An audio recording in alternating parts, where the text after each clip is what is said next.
Well, hey folks, my name is Brad, and today I have hiked way up into the mountains of Vermont with a metal detector on my back to see what we can find in the ground lost by the folks that used to live up here. Now, this is somewhat of an interesting place because right down this old dirt road is an old stone-lined foundation from colonial times, and up the road this way is an old home that was abandoned about 100 years ago. So there's absolutely no telling what we're gonna find here today. I cannot wait. I'm gonna get my metal detector out and start searching.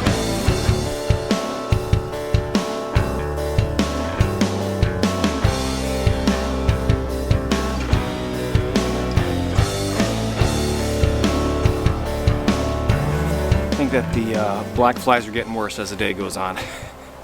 I just got not a great target.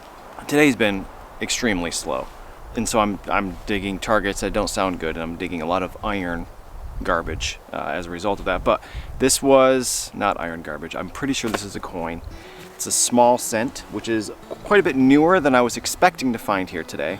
But let's take a look at what it is. Hopefully it's not a Lincoln Memorial penny.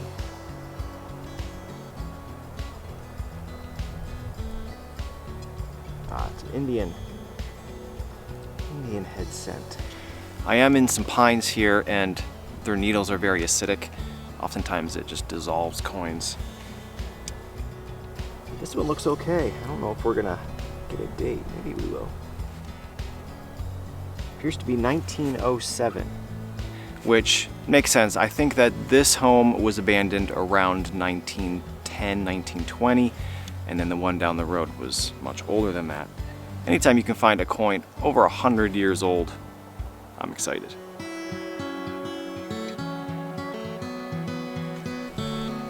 Well, I am in the middle of nowhere right now. I can't even see the area where these two foundations are. I'm in between them, and I just got an amazing target on the metal detector. It's a 94, which is just about as high. I mean, it goes to 99, but you never find anything that's 99.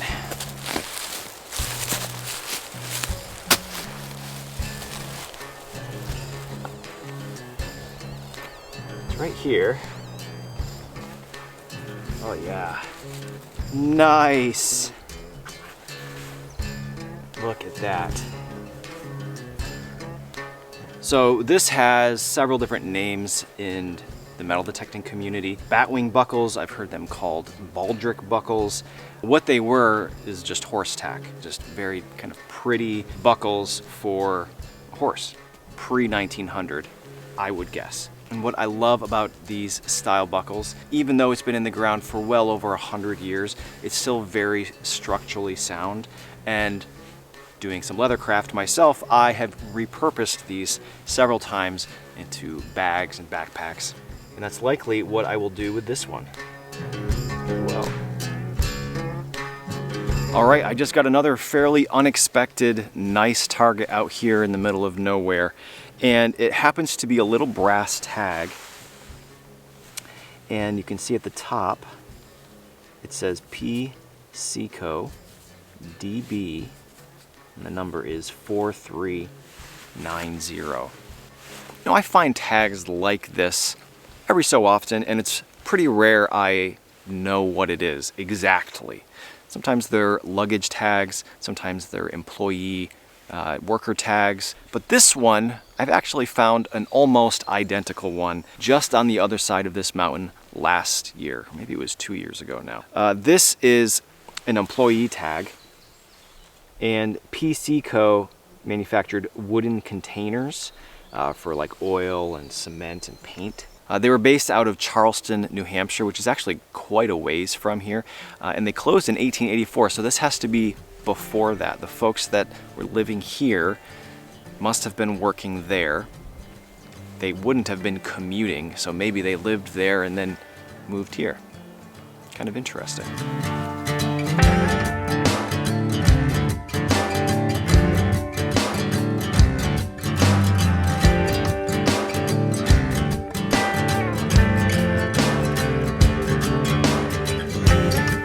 Well, I've been kind of wandering through what at one time would have been the pastures surrounding these farms. They've obviously all grown up to be forests now, but you can imagine people were out here harvesting whatever it is they were growing.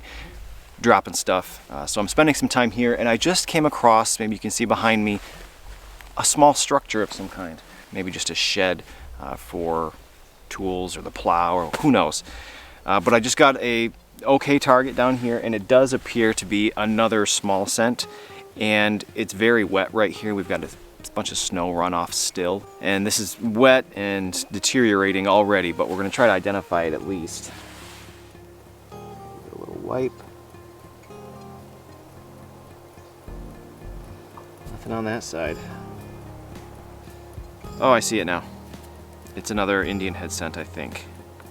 Maybe you can see right here, there's a shield up here, and there's an O for 1 cent. And then on this side should be the left-facing bust. You can almost see it. It's funny, on the last coin I was saying, oh, these pines oftentimes deteriorate coins, but it was nice. This one not so much.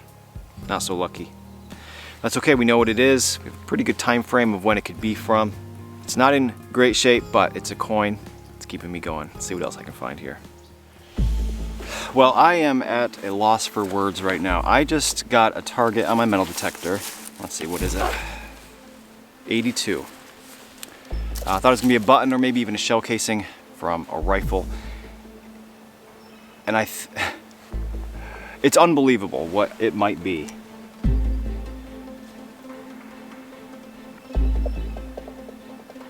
This is extremely heavy, and it looks like a gold nugget, which doesn't make any sense. We're not too far from some placer gold streams.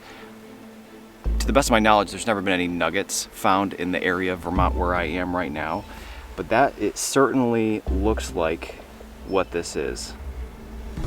And I'm in the road. This right here is the road up to a foundation, and then there's a foundation that I'm right next to.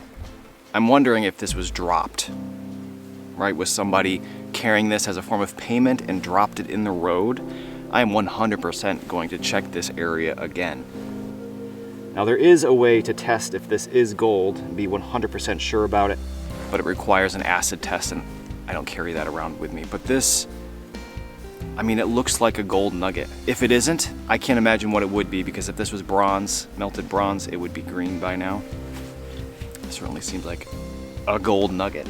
And you know, best guess is somebody was carrying this around as a form of payment and lost it. It's an interesting find, because I'm not sure if I should be excited or not, because I'm not sure if it's actually gold. But if it is, I mean, that's one of the best finds ever for me. Don't know what to say. Lost for words.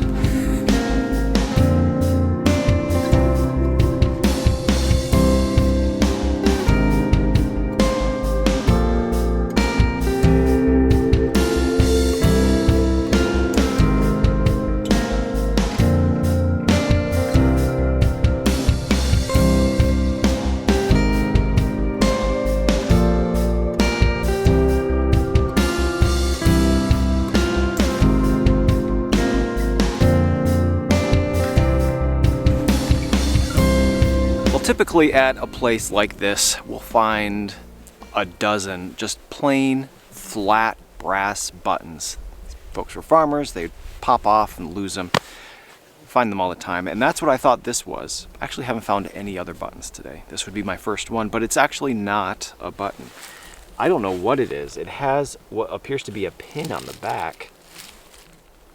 And given that the pin is still here, I have to imagine it's not, you know, early 1800s. It's probably towards the end of the 1800s, if at all. Oh yeah. For progress in, yeah, it looks like it says for progress in writing, and then there's some script in the middle. I don't know if it's a monogram or what it is. So I don't know, it seems like an award of some kind. So I do actually have pretty good cell service right now. I just looked it up on my phone, and apparently this pin was awarded to students who are making progress in handwriting, the Palmer method of cursive writing, which was like a standardized way of writing. And this was popularly given out at the end of the 1800s and the very early 1900s, so it fits in here. You can imagine somebody going and doing all of the effort of learning how to properly write in cursive and then coming home to the farm and losing their pen out in the farm field. Well, here it is. We found it 100 years later. I learned something. That's very interesting. The Palmer method of cursive writing and a pin to show progress in doing so. Really cool find. Unique. All right, I got a nice target here. It is a 90, which is always a good sign. Let's see what it is here.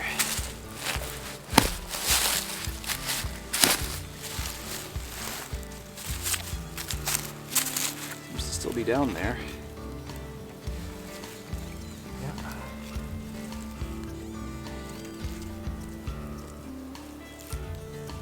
It's a small silver coin. Oh, man. All right, it's a small silver coin. Let's take a look at it together here. See, it says 1 dime on this side. Now the question is it a barber dime or a much older seated dime? Seated Liberty. It appears to be a seated Liberty. And I can see the date too. I do have a spray water bottle in my backpack, but it's empty. Totally unprepared. I have to go find just a little bit of a stream, and I'm just gonna wash this off so that I don't scratch the face of it, because silver coins, they don't deteriorate in the ground. So this could be a valuable coin, potentially. So we're gonna go wash it off without scratching it real quick. Okay, it's pretty nice. So hopefully you can see 1875. So this is the right time period, you know? We're kind of like halfway between these two old buildings from two different time periods, and this is right in the middle. And I suspect this was not in circulation very long before it was dropped. The details are pretty crisp, pretty good condition, so it was not floating around in somebody's pocket wearing down against the other coins for too long before they lost it. Silver coin, gold nugget, potentially. That's an awesome find, gold silver coin. All right, folks, well, in a video a couple weeks ago, I was commenting about how wonderful it is to be in the woods of Vermont in springtime before the black flies. Well, that time has passed. The black flies are now out, although they are not at their peak. They're going to get much, much worse. But they're bad enough, I just want to get out of the woods. What a crazy day. Copper coins, silver coins, potentially a gold nugget.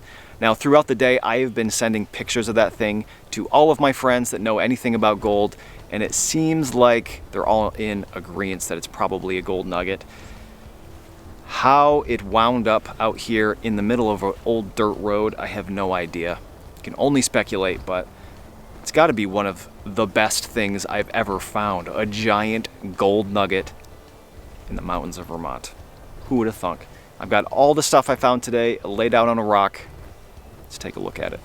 And here we have my very small but very incredible pile of treasures that I found in the mountains of Vermont in just one afternoon. In the way back is my brass buckle, which I'm actually pretty excited about. I have my worker tag, some odds and ends back here, salt shaker pieces, musket balls, and then out front, some really amazing things. I did wind up finding another Indian head penny. I have 3 Indian head pennies, a seated dime, our handwriting pin, award for the achievement of writing in cursive, which is an achievement.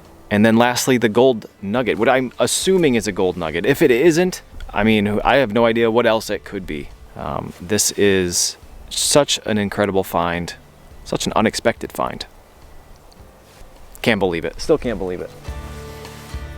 All right, folks, I want to thank you again for watching. If this is the first of one of my videos that you've seen, I post one of these every single Friday, so if you liked what you saw, consider subscribing to see more, or just stop by next week. Hope to see you then.